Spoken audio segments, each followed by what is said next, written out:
अगर हम बात करें कंपनीज एक्ट, बहुत ही ध्यान से सुनना, एक वर्ड मैं आपके सामने बोल रही हूं, one is a companies act and second one is a company law. ठीक है, दो बातें बोली मैंने, one is a companies act and second one is a company law. तो इन दोनों के बीच में डिफरेंस क्या है? और दूसरा क्वेश्चन, पहले मैं स्टार्टिंग क्वेश्चन से ही कर रही हूं, क्योंकि ऐसा नहीं है कि आपने सीएस में अभी एडमिशन लिया है, आपने थोड़े दिन पहले ही एडमिशन ले चुके हो। बहुत सारे बच्चे सीएसडब्ल्यूडी क्लियर करके एग्जीक्यूटिव में आते हैं। तो हमें छोटी छोटी बातें नहीं है, ये बहुत बड़ी बातें हैं, क्योंकि आप अगर यहां पर सीख लोगे तो सीख लोगे, आगे कौन सिखाएगा, और ये आपका बेस वीक रह जाएगा। तो मैं आपसे एक क्वेश्चन पूछना चाहती हूं कि आप कंपनी लॉ, अभी जो हम सब्जेक्ट पढ़ रहे हैं वो कंपनी लॉ है, तो आपको जो पढ़ना है उस पेपर का नाम क्या है? कितने बच्चों को पता है कि पेपर का क्या नाम है? बताओ क्या नाम है बेटा, आप बताओ पीछे, पेपर का नाम क्या है? लाइक जो हम पढ़ने जा रहे हैं उसका नाम क्या है? Company act and practices. और कोई बच्चा बताना चाहेगा? हाँ बताइए, आप बताइए पीछे। कंपनी लॉ एंड प्रैक्टिस, बिल्कुल सही। कंपनीज एक्ट आपके पेपर का नाम नहीं है, ओके आपके पेपर का नाम है कंपनी लॉ एंड प्रैक्टिस। तो अब बहुत छोटा सा क्वेश्चन है कि हमारे पेपर का नाम कंपनी लॉ एंड प्रैक्टिस क्यों है? हमारे पेपर का नाम कंपनीज एक्ट क्यों नहीं है? Are you got the point? मैं क्या कहना चाह रही हूं, पेपर का नाम कंपनीज एक्ट भी तो हो सकता था, तो इसका पेपर का नाम कंपनी लॉ ही क्यों है? तो उसके लिए हमें समझना होगा what is the difference between a company law and a company act. समझ में आई मेरी बात कि कंपनी लॉ किसे बोलते हैं और कंपनीज एक्ट किसे बोलते हैं? तो बच्चों उसी को क्लियर करने के लिए हम कॉन्सेप्चुअली धीरे धीरे स्टेप बाय स्टेप चलते हैं कि what is the difference between a company law and a companies act. देखिए बच्चों,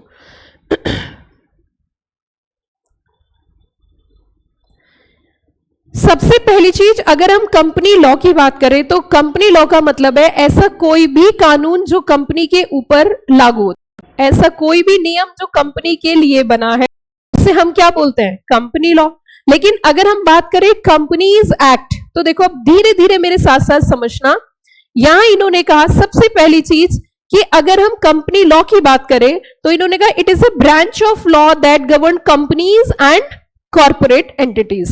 ये एक ब्रांच है लॉ की जो किसके ऊपर अप्लाई होती है? Company and corporate entities. Companies act is a specific legislation, specific not a general but a specific legislation, जो किसके द्वारा बनाए गए हैं?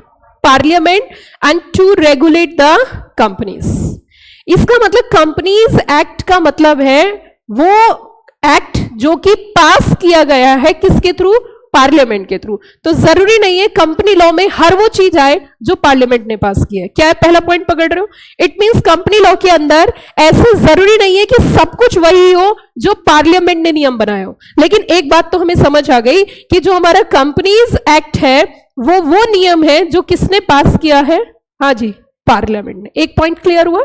दूसरी चीज हमने कहा ये बताइए कि इसका स्कोप क्या है। तो स्कोप की बात अगर हम करें कि कंपनी लॉ और कंपनीज एक्ट के बीच में स्कोप को डिफरेंशिएशन करते हैं, तो वैसे बिना देखे बताइए स्कोप किसका बड़ा होगा? कंपनी लॉ का या कंपनीज एक्ट का? कंपनी लॉ का, क्योंकि company law is a broader term, it itself cover companies act, and not only the companies act but any law, any नियम, एनी नोटिफिकेशन, एनी सर्कुलर जो किसके लिए issue किया गया है? कंपनी के लिए, वो सब किस में आ जाएगा? कंपनी लॉ के अंदर। इसीलिए इंस्टीट्यूट ने आपके पेपर का नाम कंपनीज एक्ट नहीं रखा, कंपनी लॉ रखा है। इसका मतलब उसके अंदर सारे प्रोविजन जो कि कंपनी को चलाने के लिए लागू किए जाते हैं वो सब आते हैं, और itself companies act is a part of company law. मतलब कंपनीज एक्ट क्या है? कंपनी लॉ का पार्ट है। क्या इतनी बात समझ में आई मेरी? ठीक है, क्योंकि इन फ्यूचर आपको इस तरीके की क्लैरिटी अगर नहीं होगी तो ऑब्वियस सी बात है कि इंस्टीट्यूट की एक्सपेक्टेशंस बहुत हाई हैं, सोसाइटी की एक्सपेक्टेशंस बहुत हाई हैं, ऑब्वियस सी बात है कॉर्पोरेट्स, आपकी कॉर्पोरेट्स की आपसे एक्सपेक्टेशंस बहुत हाई है, because in future you are appointed as compliance officer in a company. And अगर आपको ये सब चीजें नहीं पता होंगी तो किसे पता होंगी?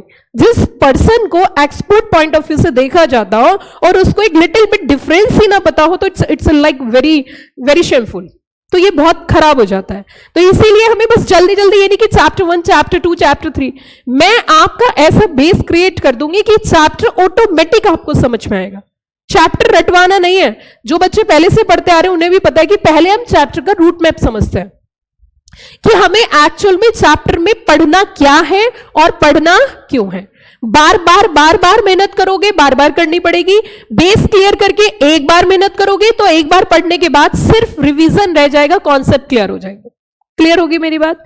अब हमने कहा कि अगर हम स्कोप की बात करें तो स्कोप में इन्होंने साफ साफ बोला कि इसका जो है स्कोप थोड़ा बड़ा है, स्कोप वाइडर है। किसका स्कोप वाइडर है? कंपनी लॉ का। तो यहां पे ये कह रहे हैं कि जी अगर हम स्कोप करें तो वाइडर इंक्लूड्स कंपनीज एक्ट।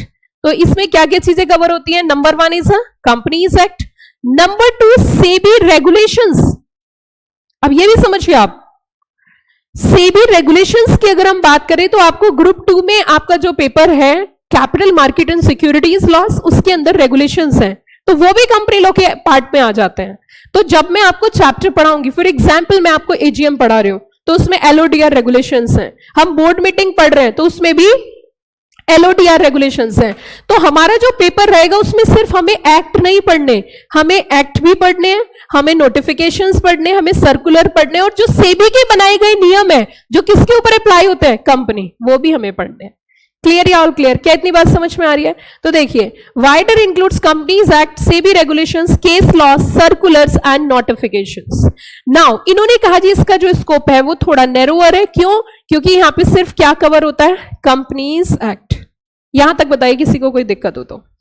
आगे कहते हैं कि अगर हम बात करें अमेंडमेंट की तो यहां पे भी अमेंडमेंट आती रहती है। जुडिशियल डिसीजंस, अब सुनो, अगर मान के चलिए सुप्रीम कोर्ट का कोई डिसाइडेड केस है, सुप्रीम कोर्ट ने कंपनी को लेके कोई डिसाइड किया केस, तो वो कंपनी एक्ट में आएगा या कंपनी लॉ में आएगा? सोच के बताइए। मतलब कंपनी का कोई डिस्प्यूट चल रहा था और सुप्रीम कोर्ट का कोई जजमेंट आया, तो it covers in companies act और in a company law. Come on reply. How many students से कंपनी लॉ, कि वो कंपनी लॉ में कवर होगा? ऑब्वियस सी बात है, क्योंकि एक्ट में तो वही चीजें आएंगी जो किसने पास किया है?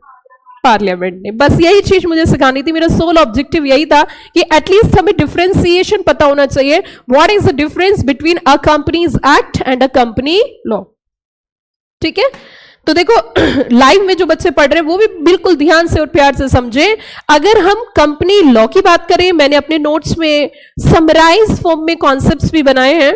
तो अगर हम कंपनी लॉ की बात करें तो कंपनी लॉ के अंदर एंटायर लीगल फ्रेमवर्क्स आ जाते हैं जो कंपनी पे अप्लाई होते हैं, चाहे वो सेबी के रेगुलेशंस हो, चाहे वो नोटिफिकेशंस हो, चाहे वो सर्कुलर्स हो, चाहे वो कंपनीज एक्ट हो, वो तमाम चीजें कंपनी लॉ के अंदर कवर होती हैं। क्योंकि कंपनी लॉ एक ब्रॉडर टर्म है और कंपनीज एक्ट एक नैरोअर टर्म है। इवन अगर सुप्रीम कोर्ट का कोई डिसाइडेड केस है तो वो भी किस में कवर हो जाएगा? कंपनी लॉ में।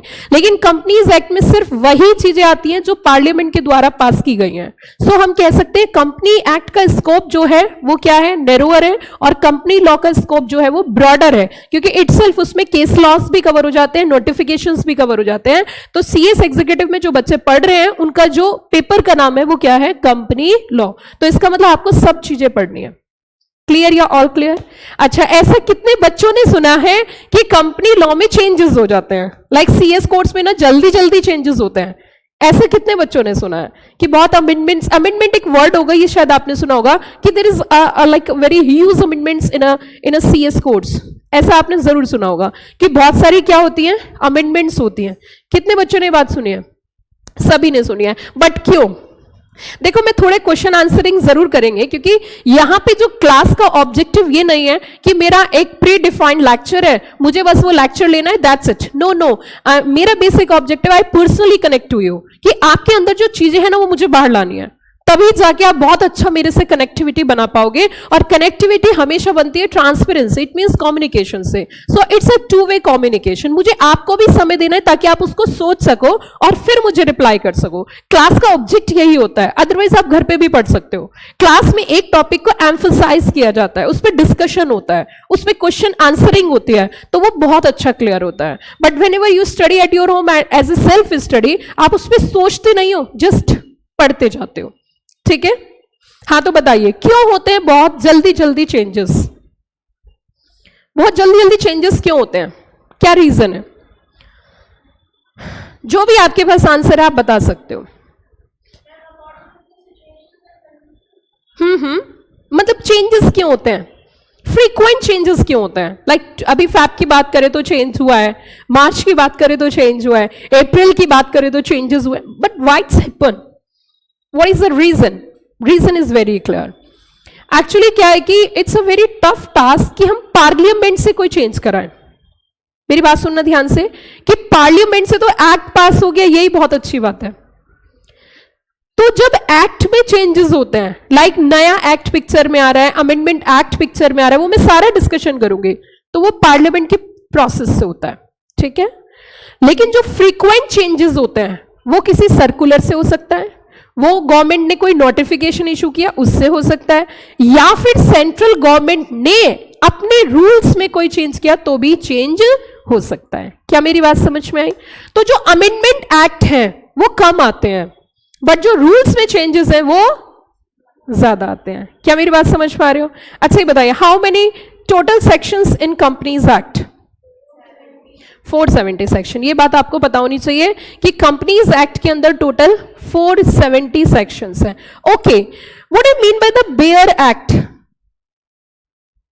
What I mean by the bare act? Actually अब मैं आपको बता देती हूं, हमें ना सभी चीजें बैलेंस में पढ़नी है। बैलेंस का मतलब होता है कि जितनी जरूरत है उस हिसाब से पढ़नी है। If we are concerning about the bare act, बहुत सारे लोग बोलते हैं बेयर एक्ट से ये पढ़ना है, बेयर एक्ट से वो पढ़ना है। Bear act is nothing, it's a original law which is passed by parliament. समझ में आई मेरी बात? जो कि ओरिजिनल लॉ है। देखो, मेरा ऑब्जेक्टिव आपको बिल्कुल भी डराना नहीं है, और मेरा ऑब्जेक्टिव बिल्कुल हवाबाजी नहीं है कि मैं ये मैं वो, nothing. Everything is depend upon God. जो भी कुछ हम होते हैं उसका पूरा क्रेडिट हमारे भगवान को जाता है। मैं बोलने लगूं नहीं मेरे से ऊपर कोई नहीं, नहीं भैया, जो कुछ है वो उसकी मर्जी है, किसको ऊपर रखना है किसको नीचे रखना है। और मेन चीज होती है कि हमें जो भी काम करना है वो ये समझ के करना है कि हमें एक रोल मिला है, और हमें बच्चों के साथ ये नहीं कि सिर्फ आपने मुझे फीस दिया है और मुझे बस पढ़ाना है, जस्ट टू पर्सनली कनेक्ट। उनकी क्या प्रॉब्लम है उसको भी समझना है। तो एक चीज मेरी बात ध्यान रखना, अगर आप कोई कोचिंग क्लास नहीं भी लो ना, अब मेरी बात सुनना ध्यान से, अगर आप कहीं भी नहीं पढ़ो, किसी से भी ना पढ़ो, तो भी तुम सीएस बन जाओगे। देखो मैंने कितनी बड़ी बात बोली। अगर आप किसी कोचिंग इंस्टीट्यूट की हेल्प ना लो, आप मेरे से भी ना पढ़ो, तो भी सीएस बन जाओगे। और आप दुनिया में हर अटेम्प्ट में क्लासेस चेंज कर दो, हर अटेम्प्ट में कोचिंग इंस्टीट्यूट चेंज करो, तो भी तुम पास नहीं हो सकते। इसका मतलब एक बात साफ है कि अपने बिना मरे स्वर्ग नहीं मिलेगा। Now what is the role and need of coaching institutes? Number 1, जब कोचिंग इंस्टीट्यूट हम ज्वाइन करते हैं तो इससे सबसे बड़ी बात हमारे पास एक रेगुलरिटी आती है। पहला पॉइंट, ओके। पहली चीज क्या होती है कि बच्चों की एक रेगुलरिटी बनती है, जो कि घर पर रेगुलरिटी नहीं बन पाती। एक तो ये चीज है। दूसरा, एक्सपोजर। एक्सपोजर मीन्स व्हाट, कि आप घर पर हो तो आप खाली सीएस कर रहे हो, सिर्फ आप ही अपनी प्रॉब्लम को समझ सकते हो। Nobody is facing the same problem, but whenever you entering into classroom everybody is face same problem, and discussion course के बारे में ही होगा। लेकिन घर पे ऐसा नहीं होगा। समझ में आई बात? दूसरी चीज क्या मिलती है हमें? Exposure. Third point is that कि जो कोर्स आप कर रहे हो, आप फर्स्ट टाइम ज्वाइन किया, उस कोर्स का एक्सपीरियंस जो फैकल्टीज हैं उनके पास पहले से है। उनको पहले से पता है कि इसको कैसे कंप्लीट करना है, क्योंकि वो खुद भी कर चुके हैं और वो बच्चों को भी करा रहे हैं। तो एक एक्सपीरियंस आपको मिलता है। अगर सपोज करिए मैं 17 ईयर्स से पढ़ा रही हूं, तो वो जो मेरा एक्सपीरियंस है वो आपके काम आ रहा है। तो आप मेरे से इंटरेक्ट करके पिछले 17 सालों का एक्सपीरियंस आपने ले लिया। ये एक फायदा होता है। एंड सबसे बड़ी चीज मैं बता देती हूं, सबसे बड़ी चीज होती है विश्वास, कॉन्फिडेंस, ट्रस्ट। ये होना बहुत जरूरी है। और ये अगर आपको, सबसे पहली चीज तो अपने ऊपर होना चाहिए, yes I am eligible and I am a perfect person, कि मैं इस कोर्स को कर सकता हूं। ठीक है। दूसरी इंपॉर्टेंट बात, आपको अपने कोर्स में होना चाहिए। तीसरी इंपॉर्टेंट बात, जिस भी कोचिंग इंस्टीट्यूट से आप जुड़ रहे हो, जिस भी फैकल्टी से आप पढ़ रहे हो, उनके ऊपर कि हम इनसे आप पढ़ रहे हैं, पक्का है कि हम पास होंगे। क्योंकि देखिए, कोचिंग इंस्टीट्यूट, टीचर्स या आप, मेन चीज होती है पॉजिटिविटी। अगर आपके अंदर ये पॉजिटिविटी है ना कि मैं ये काम कर लूंगा, तो दुनिया की कोई ताकत उसे नहीं रोक सकती, वो होगा ही होगा। तो आप पॉजिटिविटी से शुरुआत करें, क्योंकि मैं भी आपकी तरह ही हूं। अगर मैंने सीएस कर लिया तो आप बिल्कुल कर सकते हो। और हमारे टाइम पे तो हर्डल्स भी बहुत थे, स्ट्रगल्स बहुत थे, बट आज की डेट में तो फैसिलिटी बहुत ज्यादा है, बट फैसिलिटी के साथ साथ कंफ्यूजन ज्यादा है। छोटे छोटे शहरों के बच्चे रैंक में आ जाते हैं, बड़े शहरों के बच्चे फेल हो जाते हैं। उसके पीछे रीजन क्या है? उनके पास मल्टीपल ऑप्शंस है, अपॉर्चुनिटीज है, ये नहीं तो ये नहीं तो ये नहीं तो ये, लेकिन अब छोटे शहरों के बच्चे भी डाइवर्टेड है। क्यों? क्योंकि हर टाइम वो यूट्यूब चलाते हैं और उसमें कोई ना कोई, जब तक आप एक स्टेबिलिटी नहीं लेके आओगे, मतलब आपको ये सोचना है कि मुझे बस जहां पढ़ना है वहीं पढ़ना है, whatever they are doing, वो जो कर रहे हैं सही है, ये आपको सबसे पहले करना होगा। क्लियर हो रही है मेरी बात? अब आगे सुनिए, हमने यहां पे दो कॉन्सेप्ट क्लियर किए। सबसे पहली चीज हमारे पेपर का नाम है company law and practice. Second important ये है कि हमारे जो पेपर है वो कंपनी लॉ है, that is not a companies act. और यहां पे कोई भी फ्रीक्वेंट अगर डिसाइडेड केस होगा तो वो भी हमारे सिलेबस में कवर हो जाएगा। क्यों कवर हो जाएगा? उसके पीछे रीजन ये है कि हमारे इंस्टीट्यूट ने साफ साफ बोला है कि अगर कोई भी आपके अटेम्प्ट से 6 मंथ पहले अगर कोई भी चेंज आएगा तो वो आपके एग्जाम में आ सकता है।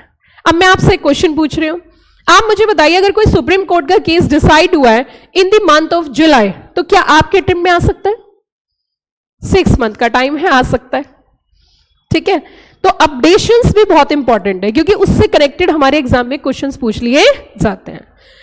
अब हम धीरे धीरे स्टेप बाय स्टेप चलेंगे और थोड़ा सा बेयर एक्ट के बारे में समझते हैं। What is the role of bare act? पहली चीज, आपको कोई बेयर एक्ट खरीदने की जरूरत नहीं है। ऐसा क्यों कि आप आज ही जाओ कि जी आपको इतने रुपए का बेयर एक्ट खरीदना है? पहले हम समझेंगे कि बेयर एक्ट है क्या। So bare act is the exact text और a exact law which is passed by parliament. हमने कहा था बेयर एक्ट का मतलब है जो कि एग्जैक्ट टेक्स्ट है लॉ का, जो पास किया है लेजिस्लेचर ने विदाउट एनी कमेंट्री और interpretation.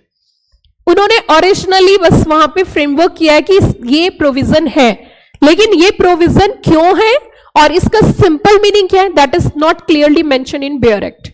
Bear act is the original language of law, original law which is passed by parliament. Are you got the point?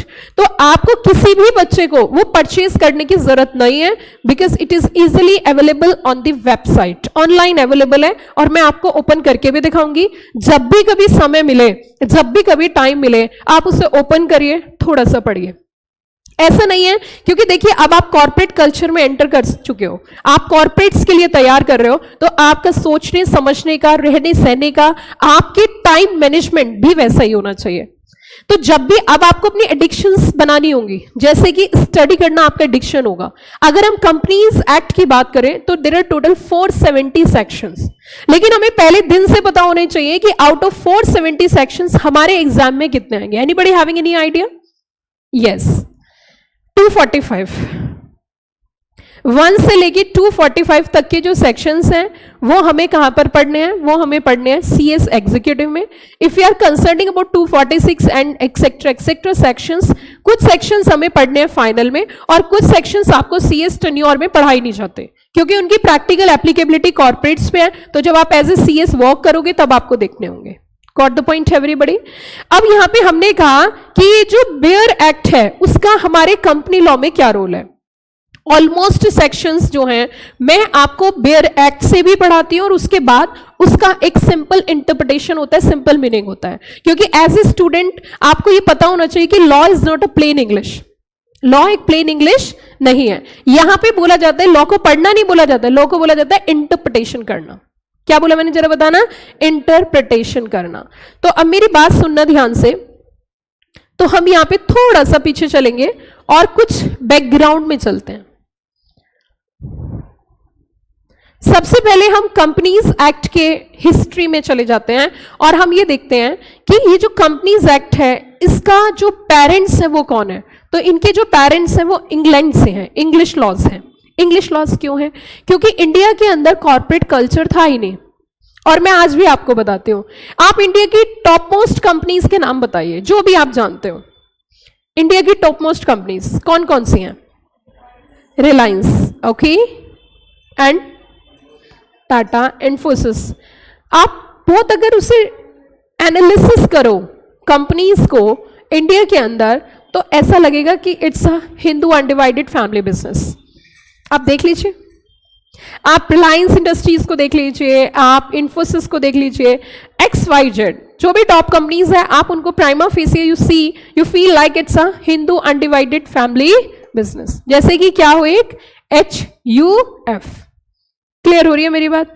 तो अब हमें ये समझना होगा, ये भी हमें पता होना चाहिए कि हमारा जो कंपनीज एक्ट है इंडिया के अंदर कब आया था। तो इंडिया के अंदर बच्चों आया था जॉइंट स्टॉक कंपनीज एक्ट 1850, 1850 में। इसके बाद भी कई सारे एक्ट आए, लेकिन वो हम फर्स्ट चैप्टर में डिस्कस करेंगे। बट अभी के लिए मैं आपको बता रही हूं कि हमारा जो है ये इंडिया के अंदर जो आया था वो आया था जॉइंट स्टॉक कंपनीज एक्ट 1850। अच्छा, what do you mean by the joint? बताइए, धीरे धीरे बताओ, what do you mean by the joint? Joint किसे बोलते हैं? जॉइंट का मतलब क्या होता है? इकट्ठा। स्टॉक मींस शेयर, तो इसका मतलब लोग इकट्ठे पैसे करके कंपनी फॉर्म में बिजनेस कर रहे हैं, तो उसके लिए एक्ट पास किया था। और आप ये बताइए कि इंडिया के अंदर अंग्रेजों ने एंट्री कहां से करी थी? वेस्ट बंगाल से, कोलकाता से। ओके, वहां पे पहले इन्होंने जो फर्स्ट लेजिस्लेशन हमारे इंडिया के अंदर जो बना था वो भी उन्होंने वहीं पर बनाया था। उसके बाद धीरे धीरे धीरे धीरे वो सब जगह कवर करते चले गए। अब देखिए, अगर हम बात करें कंपनीज एक्ट 2013 की, तो उससे पहले जो एक्ट था पिक्चर में, that is the companies act 1956। और ये किसके बेस्ड था? किसके ऊपर बेस्ड था? UK companies act 1948। और अभी जो हमारा एक्ट है that is the companies act 2013। ये है हमारा कंपनीज एक्ट 2013। आगे चलते हैं बच्चों धीरे धीरे, स्टेप बाय स्टेप। नाउ अब स्ट्रक्चर समझेंगे। देखिए, मुझे टाइम इसलिए ही ज्यादा लगता है क्योंकि मैं ऐसा मानती हूं कि बच्चों को इस तरीके से लेके चलिए कि उसको कोई भी चीज ऐसी ना लगे ये क्या है, ये तो हमने पढ़ा ही नहीं। ठीक है, आगे आप प्रोविजन जरूर पढ़ोगे, लेकिन स्ट्रक्चर पहले पता होना चाहिए। तो देखिए, structure of companies act, structure of companies act 2013। फिर से मैं एक क्वेश्चन पूछूंगी जो कि आपसे कोई भी पूछ सकता है। आप मुझे ये बताइए कि what do you mean by the companies? अच्छा, हिंदी में आपने एक चीज पढ़ी होगी, एक वचन और बहुवचन पढ़ा होगा ना। यहां पे एक वचन का प्रयोग है, बहुवचन का, बहुवचन का है, बहुत सिंपल है। तो यहां पे बहुवचन का प्रयोग क्यों किया? मुझे लगता है अभी आप हिंदी भूले नहीं हो, मतलब आपको याद है। हाँ, संस्कृत तो याद नहीं होगी क्योंकि वो समझ में कभी, मतलब उसके पॉइंट्स कभी समझ नहीं आएगी, ये डंडा इधर है या ये ऐसे है या कैसे है, मार्क्स डिडक्ट होते थे। तो आप कुछ कुछ ये समझिए कि यहाँ पे अगर हम कंपनीज एक्ट की बात करें तो आप एक तो सबसे पहला क्वेश्चन ये है कि ये जो कंपनीज एक्ट है इसका नाम कंपनीज ही क्यों है? इसको कंपनीज ही क्यों बोल रहे हैं? इसको कंपनी भी तो बोल सकते थे। ओके, जैसे आज आप आंसर दे रहे हो और अभी हमने चैप्टर भी स्टार्ट नहीं किया, जिस दिन आपकी लास्ट क्लास होगी आप इसी चेयर पे बैठ के सारे सेक्शन रिदम में बता सकते हो कि मैम ये चैप्टर ये है, ये चैप्टर ये है, ये चैप्टर ये है। और लास्ट क्लास में जब मैं यहां तक आपको पहुंचा सकूं तो मेरा ऑब्जेक्ट पूरा होता है कि हाँ मैंने कुछ पढ़ाया आपको। ठीक है, लेकिन उसके लिए हमें हार्डवर्क करना होता है, उसके लिए हमें मेहनत करनी होती है शिद्दत से, बाय हार्ट। अब देखिए, यहां पे कंपनीज वर्ड इसलिए यूज किया गया क्योंकि एक कंपनी नहीं है, मल्टीपल कंपनी के लिए एक्ट है। इसमें मैं आपको एक सेक्शन पढ़ाऊंगी, सेक्शन नंबर 1, एंड ऑलमोस्ट बहुत सारे बच्चे सेक्शन नंबर 1 नहीं पढ़ते तो उनके बहुत सारे कॉन्सेप्ट जो है डाउट में चले जाते हैं। तो देखो, सबसे पहला पॉइंट क्या है, क्योंकि this act is not applicable to a single company but this act applicable to various companies. क्या बोला मैंने? Various companies. अच्छा, मैं आपसे एक क्वेश्चन पूछना चाहती हूं, क्या ICSI भी एक कंपनी है? जो आपकी इंस्टीट्यूट है क्या वो भी एक कंपनी है? सोचिए, बताइए। यस है, और ये CSEET में ही क्लियर हो जाता है। बट मुझे पता है कि बहुत सारे बच्चों का नहीं ये कॉन्सेप्ट क्लियर होता है CSEET में, तो मैंने उसको यहां पर भी रखा है। Yes, our institute, the institute of company secretaries is doing work in the form of company. But अंतर है उसमें, क्या अंतर है कि उनका एक सेपरेट एक्ट है। क्या है बच्चों? सेपरेट एक्ट, उसे बोलते हैं स्टैट्यूटरी कॉर्पोरेशन। क्या बोलते, जल्दी बताओ? स्टैट्यूटरी कॉर्पोरेशन, जो कि हमें पहले दिन से क्लियर होना चाहिए। अब यहां पे हमने कहा ये बताइए कि पहली चीज तो हमें ये क्लियर हो गई कि this act is not applicable to a single company but a multiple companies. तो वो अभी कैसे लागू होता है वो हम बाद में पढ़ेंगे। दूसरा मेरा क्वेश्चन, ये जो कोमा है ये एक्ट के जस्ट बाद क्यों लगा?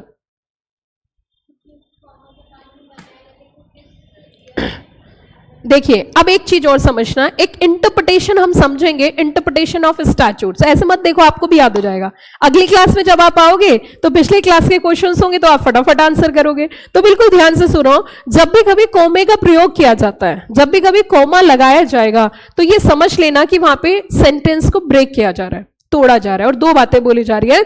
तो यहां पे जैसे कि लिखा हुआ है कंपनीज एक्ट और उसके जस्ट बाद क्या है? कोमा। ये छोटी छोटी बातें हैं, ये बात बहुत छोटी सी है, कोई बहुत ज्यादा बड़ी नहीं है, लेकिन आप एक प्रोफेशनल कोर्स कर रहे हो और यहां पे अगर एक सिली मिस्टेक आप करते हो तो nobody is expecting you are doing a silly mistakes. यहां पे क्वेश्चन मार्क, आप कभी भी कहीं इंटरव्यू देने जाओगे तो वहां पे आपसे पूरा कंपनी एक थोड़ी ना पूछेंगे, they are asking some few questions, लेकिन उसमें से अगर आपने कोई आंसर ऐसा दे दिया जो बहुत सिली है, वो समझ लेंगे ना यार ये तो बेकार है, कोई मतलब का नहीं है। समझ में आई मेरी बात? तो इसीलिए हमें चीजें ना बहुत सही से पता होनी चाहिए। ये एक अंतर है। If you are doing BCom तो इतनी देर में पूरा चैप्टर पढ़ा देते हैं, अगर आप बीकॉम करो तो उसमें कंपनी लोगों पहले चैप्टर खत्म, ओवर। यहां पे चैप्टर शुरू करने से पहले जद्दोजहद करनी पड़ती है, बेसिक्स स्ट्रॉन्ग करने होते हैं। सो जब भी कभी आपको एक्ट नजर आए और एक्ट के जस्ट बाद कोमा होता है, क्यों होता है बताइए, रीजन क्या है? ये सब कुछ आपको मिलेगा बेसिक के नाम से, आपकी बुक में सब कुछ अवेलेबल होगा। तो ये कोमा क्यों यूज किया जाता है, इसके पीछे लॉजिक क्या है? What is the logic behind this? क्योंकि ये एक्ट है, लेकिन ये कब पास हुआ है? In the year 2013। तो ये दो बातें कन्वे कर रहा है कि this act is dedicated to companies and ये पासिंग ईयर क्या है? In the year 2013। ठीक है, एक लास्ट क्वेश्चन और आपसे पूछते हैं। आप पूछोगे, सोचोगे मैम एक बात बताओ, हम तो आपसे पढ़ने आए, आपने तो क्वेश्चंस की झड़ी लगा दी हमसे पूछने में, आपने तो हमारी धज्जी उड़ा दी। नहीं नहीं, ऐसा कुछ भी नहीं है। आप मुझे ये बताइए कि अगर कोई, सोच के बताना, मतलब जस्ट मैं आपके आंसर्स लेना चाह रही हूं जो कि आपने नहीं पढ़ा। मान के चलिए कोई एक्ट 2013 में पास हो गया, तो क्या वो 2013 से लागू हो जाता होगा? मैं आपके सामने एक सिचुएशन क्रिएट करती हूँ, प्रैक्टिकल सिचुएशन। हम चलते हैं 2013 में। इट मीन्स हिंदी समझते हो ना, थोड़ा बहुत समझ लेते हो, क्योंकि बहुत सारे बच्चों को तो काउंटिंग में ही थोड़ी प्रॉब्लम है, वो बस यही बोलते हैं मैम हमने 2013 एक्ट पढ़ा है लेकिन 2013 नहीं पढ़ा। ठीक है, तो ऐसा नहीं होना चाहिए। सो हम थोड़ा सा बैक जाते हैं और हम चले जाते हैं 2013 में। जब हम 2013 में पहुंचेंगे तो मैं अब आपको कुछ चीजें बताती हूँ। 2013 में हमारा न्यू एक्ट पिक्चर में आया था जिसका नाम क्या था? Companies act 2013। इससे पहले हमारा एक्ट था 1956। अच्छा स्टक हो गई है, एक मिनट।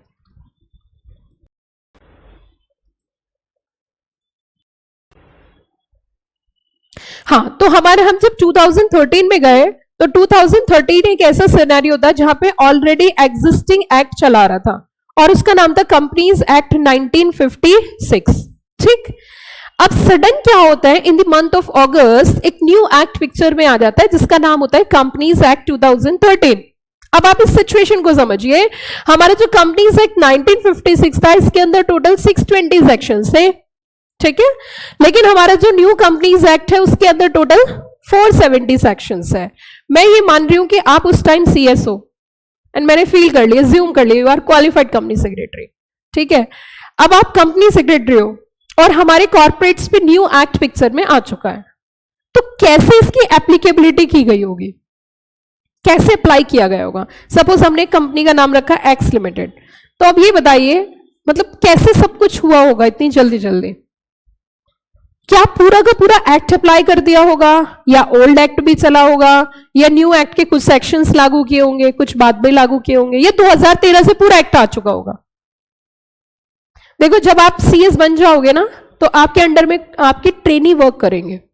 हाँ, और ट्रेनी बच्चे होते हैं, जैसे आप अभी मेरे लिए बहुत छोटे बच्चे हो। ठीक है, और आप अपने घर पे ना छोटे बच्चों को देखना, वो छोटे बच्चे इतने क्वेश्चंस पूछते हैं, वो पता नहीं क्या क्या पूछते हैं। छोटा बच्चा होगा 3-4 साल का, वो क्या क्या पूछता है, आप कौन सी क्लास में पढ़ते हो, आपकी मैम कौन है, आप कौन से स्कूल में जाते हो, ये ट्रेन आगे की तरफ क्यों जा रही है, धुआं पीछे की तरफ क्यों जा रहा है, मेट्रो कैसे चलती है, मेट्रो क्यों चलती है। They are asking so many questions है ना, होता है ना, फिर उससे बोलते भाई तू चुप हो जाए यार, तेरे आंसर्स हम नहीं दे सकते। उनके माइंड में बहुत क्वेश्चंस चलते हैं। मैं ऐसे ही आपको फील कर रही हूं कि मैं आपके पॉइंट ऑफ व्यू से मैं ही क्वेश्चंस कर रही हूं, मैं ही आंसर्स बता रही हूं, क्योंकि हमारे वाले बच्चे बड़े सीधे हैं बेचारे। तो मैं आपसे पूछ, कोई बच्चा आंसर देना चाह रहा था कि क्या किया होगा ऐसी सिचुएशन को हैंडल करने के लिए, आप कुछ कहना चाह रहे थे, बताइए। ऑब्वियस सी बात है, because it is not possible कि आप इंटायर सेक्शन से कंपनी पे अप्लाई कर दो। अब एक मैं आपको बहुत डीप वाली बात बता रही हूं। कंपनी का मेन काम अपना एक बिजनेस होता है ना, हर एक कंपनी का अपना एक कोर बिजनेस होता है जिसको वो करती है, और उसको सही तरीके से करने के लिए वो कंपनी फॉर्म में करती है। यस और नो? मैं क्या समझाना चाह रही हूं, पहले उस पॉइंट को समझो। सपोज करिए हमारी कोचिंग इंस्टीट्यूट है, तो मेरा कोर वर्क तो पढ़ाना है ना आपको, मेरा कोर वर्क कंपनी चलाना थोड़ी है। बट हमने इसको कंपनी में इसलिए कन्वर्ट किया कि इन फ्यूचर सपोज हमें कोई फंड इन्फ्यूज करना है, पब्लिक एट लार्ज से पैसे इकट्ठे करने हैं, तो वो रेगुलेशन फॉर्म में, रेगुलेटेड फॉर्म में आ सकता है। वो सोल प्रोप्राइटर को कोई पैसा नहीं देगा। लेकिन मेरा मेन ऑब्जेक्ट क्या है, मेरा मेन काम क्या है? मेरा मेन काम है आपको पढ़ाना, टीचिंग करना। तो क्या मैं सबको छोड़ के पहले कंप्लायंसेस पे ध्यान दूं? Compliance is a part of business but not a business, part of the business. तो ये चीज तो गवर्नमेंट भी समझती होगी कि कंपनी को चलाने के लिए, हम बिजनेस को चलाने के लिए कंपनी फॉर्म में बिजनेस कर रहे हैं, एंड आप ऑटोमेटिक उनके ऊपर इतना सारा बर्डन एकदम से डाल दोगे। How it's possible to manage? Totally hotchpotch. सो मैं आपसे फिर, मेरा वही क्वेश्चन है कि क्या ऐसा जरूरी होता है कि जैसे कोई एक्ट पिक्चर में आया तुरंत से लागू कर दिया जाता है, या उसमें कुछ ऐसा भी पॉसिबल है कि पहले कुछ सेक्शंस, फिर कुछ सेक्शंस, फिर कुछ सेक्शंस, धीरे धीरे, बस धीरे धीरे से ही जिंदगी में आया था ये। इनिशियल्स में सारे सेक्शंस लागू नहीं किए गए थे। अब जो सेक्शंस लागू नहीं थे तो उसकी जगह किसके सेक्शंस चल रहे होंगे? बताओ बताओ जल्दी से। Companies act 1956। जैसे जैसे सेक्शंस इफेक्ट होते गए वैसे वैसे पुराने सेक्शंस खत्म होते चले। क्लियर मेरी बात? Okay, very good. तो अब हमारे दिमाग से ये भी आंसर हमारा क्लियर हो जाना चाहिए। ये सब चीजें आपको रटनी नहीं है, मैं ये आपको रटने के लिए नहीं पढ़ा रही, मैं बस आपके माइंड में बेस क्रिएट कर रही हूं ताकि ये सिली क्वेश्चंस आपको परेशान ना करें और आप फ्यूचर के लिए एक अच्छी कंपनी सेक्रेटरी तैयार हो। तो ऐसा कभी भी जरूरी नहीं होता कि कोई भी एक्ट पिक्चर में आया और वो उसी दिन से लागू हो गया या सारे सेक्शन सेम टाइम एप्लीकेबल हो गए। उसमें गवर्नमेंट धीरे धीरे करके अलग अलग डेट पर नोटिफाई करती है थ्रू द नोटिफिकेशंस। ठीक, अब आगे चलते हैं। अब हम बात करेंगे टोटल सेक्शंस की। अगर हम टोटल सेक्शंस की बात करें कंपनीज एक्ट के अंदर, तो there are total 470 sections are there. And ये जो टोटल 470 सेक्शंस है आर डिवाइडेड इनटू 29 चैप्टर्स। अब आपको डर लग गया, मैम हम तो जा रहे हैं, मैम हमारे बस की बात नहीं पढ़ना। तो आप समझिए जरा, कोई भी बच्चा, कोई भी इंसान बचपन से नहीं सीखता, वो सीख के नहीं आता, यही सीखता है। लेकिन ज्यादातर लोगों के अंदर जो बहुत ऊंचाई पे जाने वाले लोग होते हैं और जो बहुत नीचे रहने वाले होते हैं, ये जो मेरी क्लास के रूम के अंदर जो एंटर्ड बच्चे हैं वो नीचे वाले नहीं हैं।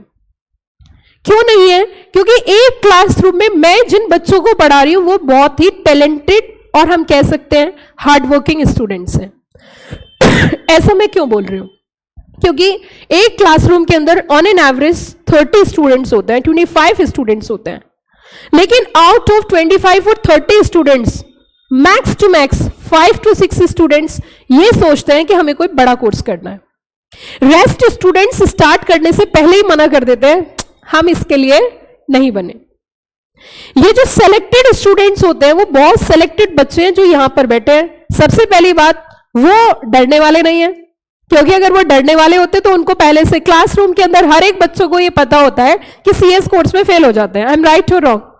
ये सबको पता है। और आप जिससे भी ये बात बोलोगे ना कि मैं सीएस कर रहा हूं, तो वो ये नहीं पूछेगा तेरे हाल चाल क्या है, यह कैसा है, वो यही बोलेगा इसमें तो भाई बहुत मुश्किल है, इसमें तो फेल हो जाते हैं। या फिर ये पूछेगा कि ये कौन सा कोर्स है, तो हमने सुना ही नहीं। अब ये बताइए, ऐसे तो एक्चुरियल्स भी कोर्स होते हैं ना, तो जरूरी है हर इंसान ने हर चीज सुनी हो? भाई डॉक्टर, इंजीनियर के अलावा, लॉयर के अलावा भी तो और कुछ चीजें हैं ना दुनिया में। लेकिन इस कोर्स के बारे में जो जानता है या तो बहुत अच्छा जानता है या फिर वो बिल्कुल नहीं जानता। तो हमारे बच्चे अपनी तरफ से एक प्रयास करते हैं, उसको समझाते हैं, क्योंकि वो कोर्स कर रहे हैं तो वो बताएंगे क्या है। सॉरी, तो वो बोलते हैं, सुनिए कि क्या, कि आपने सीए सुना है? कि हाँ सुना है। बस उसी के जैसा ही कोर्स है। मतलब सीए की अगर हम बात करें तो सीए से ज्यादा पॉपुलर सीए है। उसकी कई वजह है। उसकी पहली वजह यह है बच्चों, पहली बात तो मैं सीए कोर्स के फेवर में हूं, अगेंस्ट में नहीं हूं। एज ए प्रोफेशनल आपको भी यही सिखाऊंगी मैं, इन फ्यूचर कभी भी आप ऐसे शो मत करना सीए ये, सीए वो, सीडब्ल्यू ये, सीडब्ल्यू ए। जब इस तरीके की बातें कोई बोलता है अपने मुंह से तो उसमें बड़ा बचपना नजर आता है। अब बचपना तो उसमें नजर आए जो टीनेजर है, 15-16 इयर्स का है। कोई 40 प्लस या 50 प्लस जब ऐसी बातें बोलता है तो फिर इससे लगता है कि बेवकूफ है। तो मैं भी नहीं चाहती कि आप इस तरीके की बातें करो कि सीए ऐसा कोर्स है, सीए वैसा कोर्स है। सीए एक बहुत अच्छा कोर्स है, बहुत अच्छा। लेकिन क्या खाली सीए से ही काम चलेगा? हम कहते हैं घर पे हमें इतने सारा खाना चाहिए होता है, क्या एक ही हमें कुछ चीजें पसंद होती है तो क्या उसके अलावा कुछ और खाते नहीं है? खाते हैं। तो मेरा कहने का मतलब है कि हमें यह बताने की जरूरत नहीं है कि हम क्या कर रहे हैं, क्योंकि जिस दिन हो जाएगा सबको पता चल जाएगा। ठीक है, सॉरी।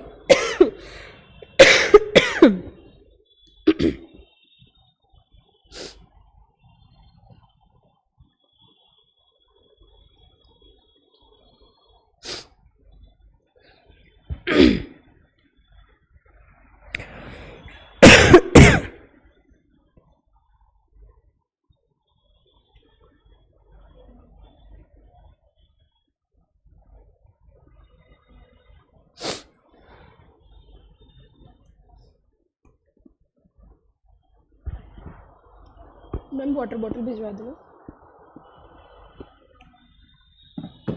हाँ जी बच्चों, तो हम यहाँ पे बात कर रहे थे कि अगर हम बात करें 470 सेक्शंस की, तो आउट ऑफ 470 सेक्शंस हमें सारे नहीं पढ़ने, और 470 सेक्शंस को इसमें किस में डिवाइड किया जरा बताइए? 29 चैप्टर्स। अब उसी के साथ इसमें 7 क्या है? शेड्यूल्स। साथ में क्या है? कंपनीज रूल्स और नोटिफिकेशन सर्कुलर समय समय पे इशू होते रहते हैं। ओके, अब हमें यह देखना होगा कि हमारे सिलेबस में कितने चैप्टर हैं। तो आपके सिलेबस में 23 चैप्टर्स हैं, लेकिन ये जो चैप्टर मैंने आपको बताए हैं ये किसके अनुसार बताए? बता सकते हैं कोई बच्चा? As per bare act.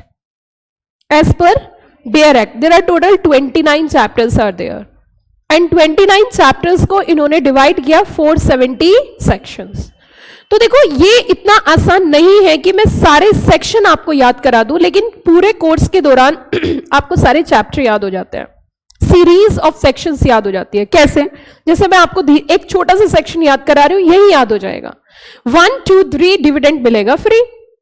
फिर से सुनो, मैंने क्या बोला? 1 2 3 डिविडेंड मिलेगा फ्री।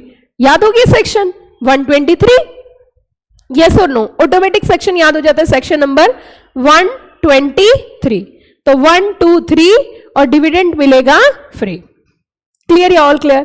तो हम यहां पे आज जो है मैं आपको ये दिखाऊंगी कि हम इसे कैसे याद कर सकते हैं। तो वो हमारे जो है नेक्स्ट लेक्चर में कवर होता है, मतलब आज कवर नहीं कर सकती क्योंकि अभी मुझे बहुत सारी चीजें क्लियर करनी है। तो मैं आपको ये सिखाऊंगी कि सीरीज ऑफ सेक्शंस हमें कैसे याद रखनी है। जैसे सपोज करिए मैंने कहा डायरेक्टर के सेक्शन, तो आपको ये पता होगा अच्छा डायरेक्टर इस चैप्टर में है, इतना मैं आपका लेवल क्रिएट करूंगी। बट आज की क्लास में तो पॉसिबल ही नहीं है, क्योंकि अभी बेसिक टर्म्स बहुत है, वो भी बेसिक में ही कवर होता है। और उसे बोलते हैं सेक्शन समरी। क्या बोलते हैं? वो सेक्शन समरी आपकी बुक में आपकी पहले पेज पर होनी चाहिए। वो स्टार्टिंग से आपको वहीं से ही रिवीजन करना है। अभी आप YouTube पे देखोगे तो मेरे रफ्तार रिवीजन चल रहे हैं, विद इन 10 मिनट्स सारे सेक्शन, सारे provision, secretary standard, LODR regulation, each and everything is covered. सब कुछ उसमें कवर है। आपको मैं प्रैक्टिकली अगर एक बात बताऊं जो सच्चाई है इस कोर्स की, आप खुद सोचिए। सपोज करिए आपका कल एग्जाम है और एग्जाम का टाइम जो है वो 9 o'clock है और 9 से 12 तक का आपका एग्जाम है। ठीक, CS जब करते हैं तो उसमें बैक टू बैक एग्जाम होते हैं। आप आज एग्जाम देकर आए हो क्योंकि कंपनी लॉ का पेपर बीच में पड़ता है, 9 to 12 आप एग्जाम देकर आए। और आप अपने घर पहुंचे 2 बजे तक, तो आप पढ़ना किस टाइम से स्टार्ट करोगे? अप्रॉक्सीमेट 4 o'clock से। 4 o'clock से आप किस टाइम तक पढ़ सकते हो? मैक्सिमम 7 o'clock तक। कितने घंटे हुए? 3। अब 7 बजे से आप डिस्टर्ब हो जाओगे, 10 बज जा, 9 तो बज ही जाएंगे डिनर एंड ऑल दैट करने में। अब 9 o'clock से जब आप पढ़ना स्टार्ट करोगे तो आप कितनी देर पढ़ सकते हो? मैक्सिमम 1 hour या 2 hour। रीजन, क्योंकि आपको वाटर बॉटल, अच्छा अगर हम बात करें यहां पे कि आप कितने घंटे पढ़ सकते हो, तो maximum to maximum 2 hour। Morning में किस टाइम जग सकते हो? 12 बजे सो के एज ए स्टूडेंट, क्योंकि अभी आपकी एज भी कम है, नींद भी ज्यादा आती है, तो आप मॉर्निंग मैक्सिमम 6 o'clock और बहुत ज्यादा 5 o'clock। इससे कम, इससे जल्दी जग ही नहीं सकते। आप इफेक्टिवली नोट डाउन करना, आप एक दिन में पढ़ोगे 4 घंटे और अगले दिन 5 घंटे, मतलब एग्जाम से पहले रिवीजन करने के लिए आपके पास कितने घंटे होंगे? वो भी तब जब आप पढ़ोगे ही पढ़ोगे। 5 घंटे डिवाइडेड बाय 23 चैप्टर्स, मिनट्स में डिवाइड कर लो, आपको सही कहानी समझ में आ जाएगी कि बच्चे फेल क्यों होते हैं। तो जब हम 23 चैप्टर्स को 5 hours में डिवाइड करेंगे, 1 घंटे में 60 मिनट होते हैं, तो 5 घंटे में कितनी हो गई? आज इतना मैथ्स तो आता ही होगा। 1 घंटे में 60 मिनट है, तो 5 घंटे में कितनी हो गई? 300 मिनट्स डिवाइडेड बाय 23। जब आप 300 को 23 से डिवाइड करोगे तो आपके पास एवरेज 13 मिनट निकलती हैं। 13 मिनट्स, कितनी मिनट बताई मैंने? अगर 13 मिनट में एक चैप्टर रिवाइज कर लिया तो सारे चैप्टर रिवाइज हो जाएंगे, और अगर 13 मिनट में एक चैप्टर रिवाइज नहीं किया तो पक्का फेल हो जाओगे। क्यों? डर के ही फेल हो जाओगे क्योंकि कुछ चैप्टर ऐसे हैं जो आप स्टार्टिंग में रिवीजन करने बैठ जाओ तो हो सकता है 4 घंटे में एक ही चैप्टर हुआ, और किसी बच्चे का अगले दिन एग्जाम है और वो 4 घंटे में एक ही चैप्टर रिवाइज कर रहा है, तो वो पेपर देने नहीं जाएगा।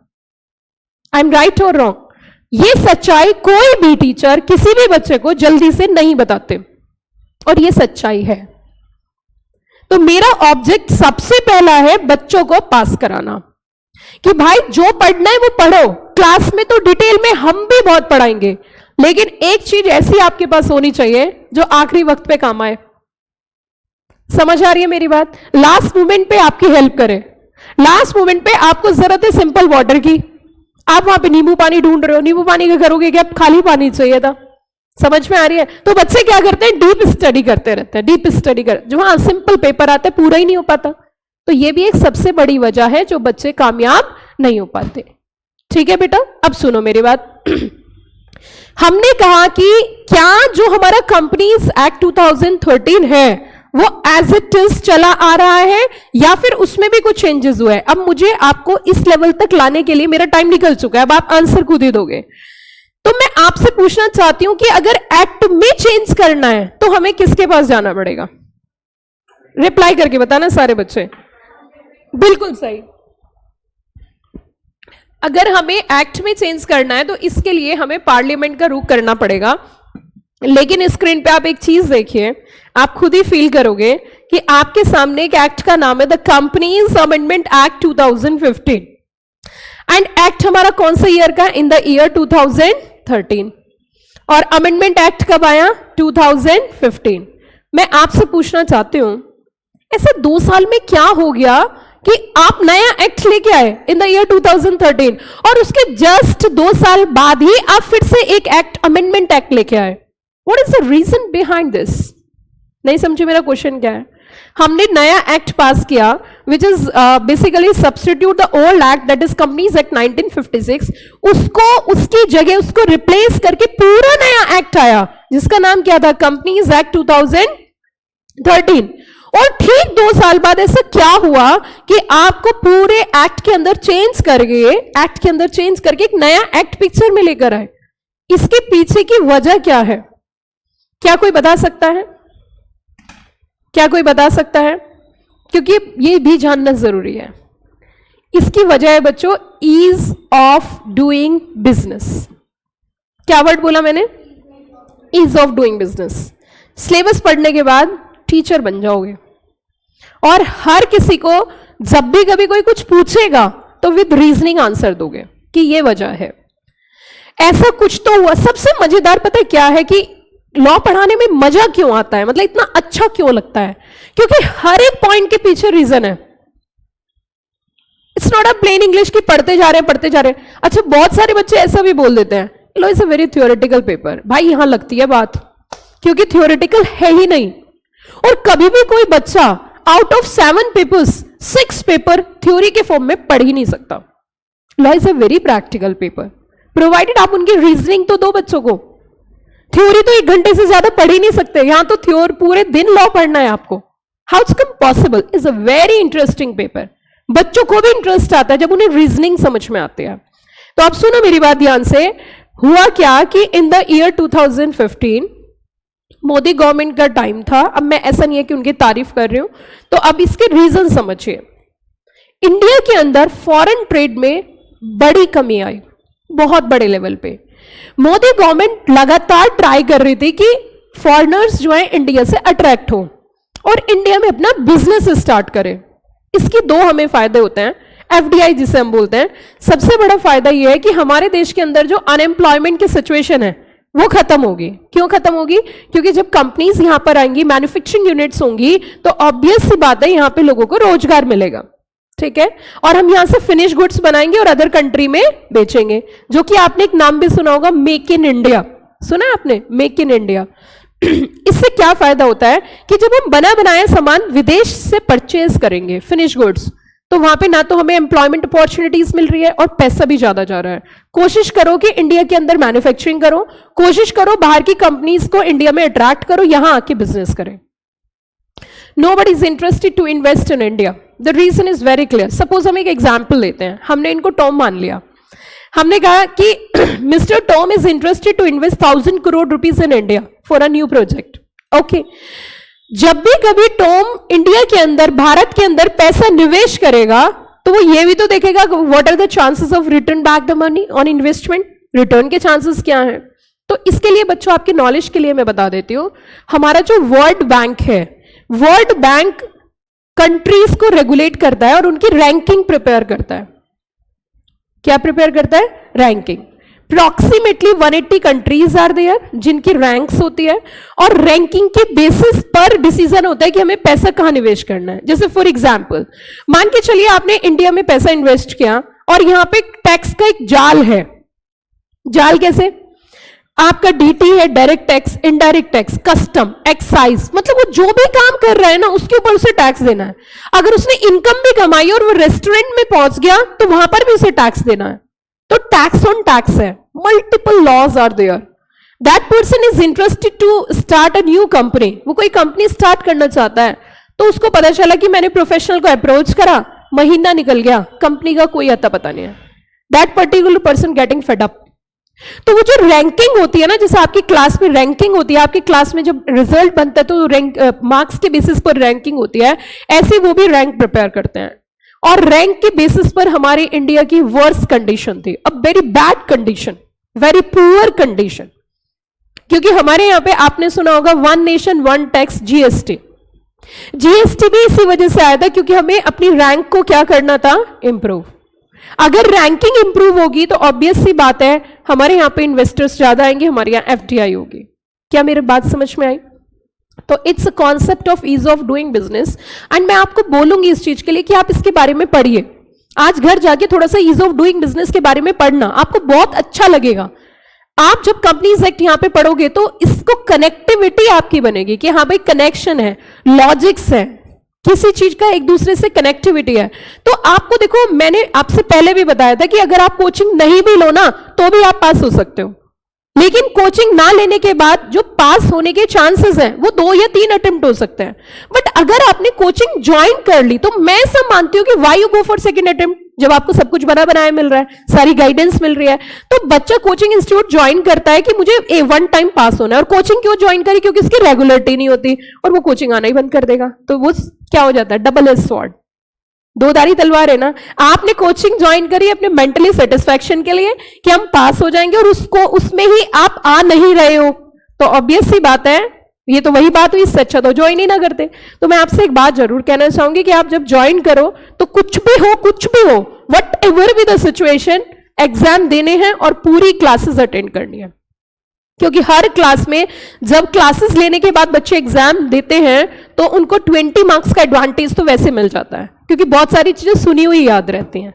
समझ में आई मेरी बात? अब सुनो यहां पे, तो हमने कहा जी कंपनी अमेंडमेंट एक्ट 2015 इतना रिसेंट इसलिए आया था क्योंकि वहां पे हमारा जो रैंकिंग है उसको हमें क्या करना था, इंप्रूव। तो मैं थोड़ा सा ना आपको दिखाना चाहती हूं ईज ऑफ डूइंग बिजनेस।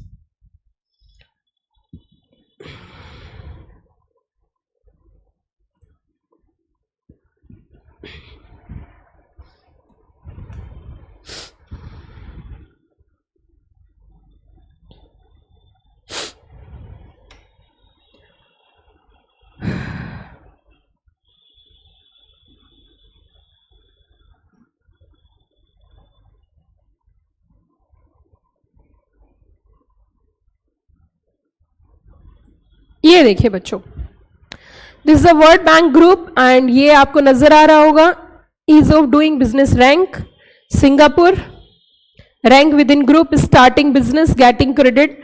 तो इस समय जो नंबर 1 पोजीशन पे है that is the Singapore. And Singapore की एक खास बात है, वहां पर सिंगल डे में कंपनी इनकॉर्पोरेट हो जाती है।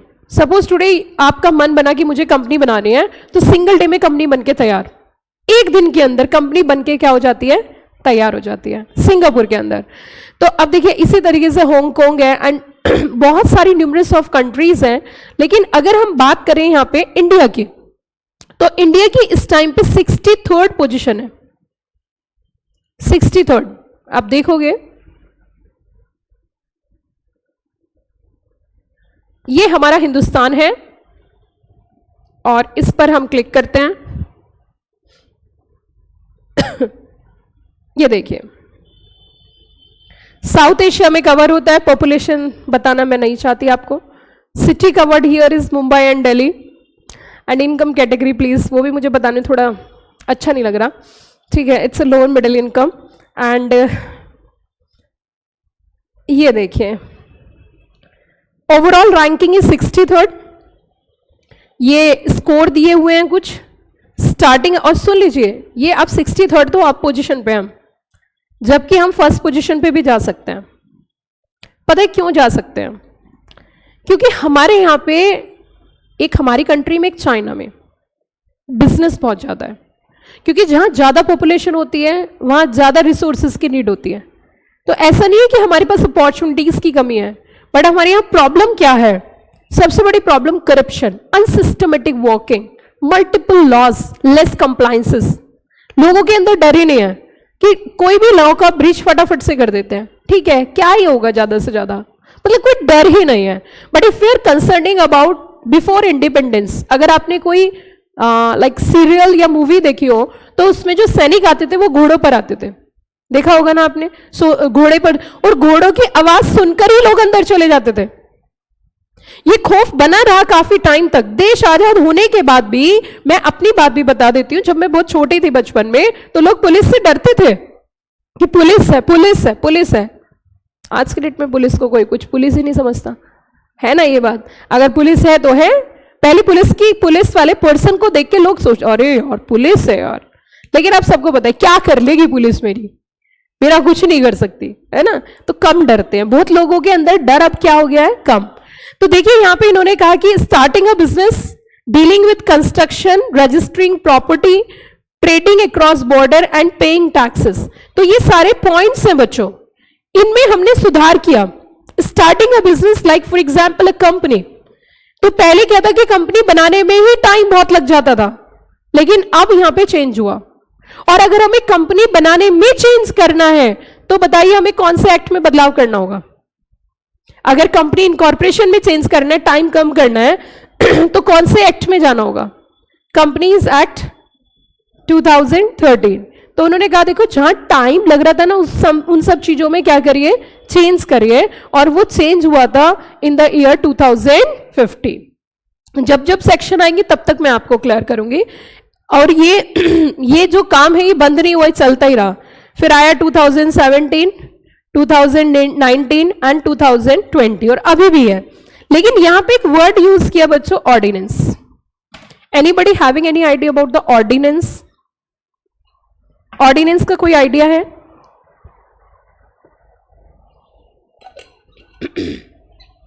बिल्कुल सीखना होगा आपको, जब तक आप चीजें अच्छे से सीख नहीं पाओगे ना दिक्कत रहेगी। अगर हम ऑर्डिनेंस की बात करें तो ordinance is a temporary law. Ordinance एक टेम्पररी लॉ होता है, और ये टेम्पररी लॉ बनाता कौन है? देखिए अभी हमने एक्ट की बात करी, तो एक्ट को कौन बनाता है? पार्लियामेंट। लेकिन अगर पार्लियामेंट सेशन में नहीं है, सपोज करिए parliament is not in session, तो ऐसी स्थिति में फिर एक्ट कैसे बनेगा? हाँ, एमसीए? नहीं, और बताइए। अगर पार्लियामेंट एब्सेंट है और इमरजेंसी में हमें कोई कानून लागू करना है, हाउ इज कम पॉसिबल? अब मैं आपको बताती हूँ। इसी तरीके से स्टेट लेजिस्लेटिव असेंबली होती है, जैसे सेंट्रल में पार्लियामेंट है, ऐसी स्टेट वाइज होता है, ठीक है, ये तो आपको पता ही होगा। अब हम चलते हैं कॉन्स्टिट्यूशन ऑफ इंडिया की तरफ। कॉन्स्टिट्यूशन के अंदर 2 आर्टिकल है, article 213, article 123। Constitution of India के अंदर पावर दी गई है प्रेसिडेंट को और पावर दी गई है गवर्नर को, कि अगर हाउस ऑफ सेशंस, जो पार्लियामेंट के हाउस है, स्टेट लेजिस्लेटिव असेंबलीज है, अगर सेशन में नहीं है, तो जब तक वो सेशन में नहीं आते तब तक के लिए आप कोई कानून बना सकते हो, लेकिन उसे हम एक्ट नहीं बोलेंगे, उसको बोला जाएगा ऑर्डिनेंस। क्या मेरी बात समझ में आई? तो ये पावर जो मिली है हमारे प्रेसिडेंट को और हमारे स्टेट में गवर्नर को, ये मिली है कॉन्स्टिट्यूशन ऑफ इंडिया से। कॉन्स्टिट्यूशन ऑफ इंडिया ने ये पावर दी इमरजेंसी के लिए, इन केस ऑफ इमरजेंसी आप ऐसा कानून बना सकते हो, और उसकी वैलिडिटी सिर्फ उतनी रहेगी जब तक हाउस ऑफ सेशन पिक्चर में नहीं आता। अब क्लियर हो गया? देखिए बेटा, what is the difference between, मैंने क्या किया है जनरली कि जब हम कोई कॉन्सेप्ट पढ़ते हैं तो वो हमें समझ आता है, लेकिन जब हम उसे डिफरेंशिएशन कर लेते हैं तो हमें बहुत ज्यादा समझ में आता है। Are you got the point? तो मैंने आपकी बुक के दौरान भी ये इंप्लीमेंटेशन किया है बहुत सारी जगह।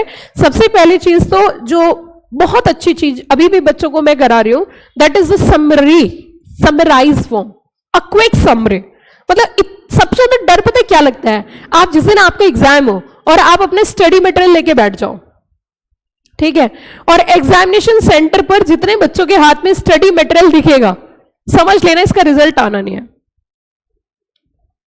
तो हमारे लिए एग्जाम ओरिएंटेड मैंने बच्चों के लिए जो तैयार की है चीज, वो बहुत बहुत ज्यादा अच्छी है, और मुझे लगता है उसको बच्चे बहुत एंजॉय कर रहे हैं, क्योंकि लास्ट मोमेंट के लिए जो है बच्चों को कुछ ऐसा चाहिए जो वो कुछ ही टाइम में, लाइक आपका जैसे सपोज करिए 40 मार्क्स की हम बात करें, अगर हम 40 मार्क्स की बात करें तो बच्चों बड़ा मुश्किल हो जाता है कि 40 मार्क्स में हम कैसे रिवाइज करें। ये आपको स्क्रीन पर नजर आएगा, आपको कुछ चीजें दिखाती हूं मैं जो बहुत ही सुंदर है। हाँ, टाइम बहुत लगता है इन सब चीजों को बनाने में, लेकिन मजा बहुत आता है।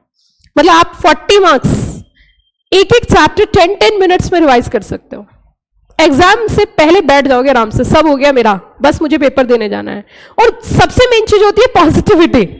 अगर पॉजिटिविटी आ जाती है तो आधे बच्चे तो पेपर वैसे ही दे देते हैं।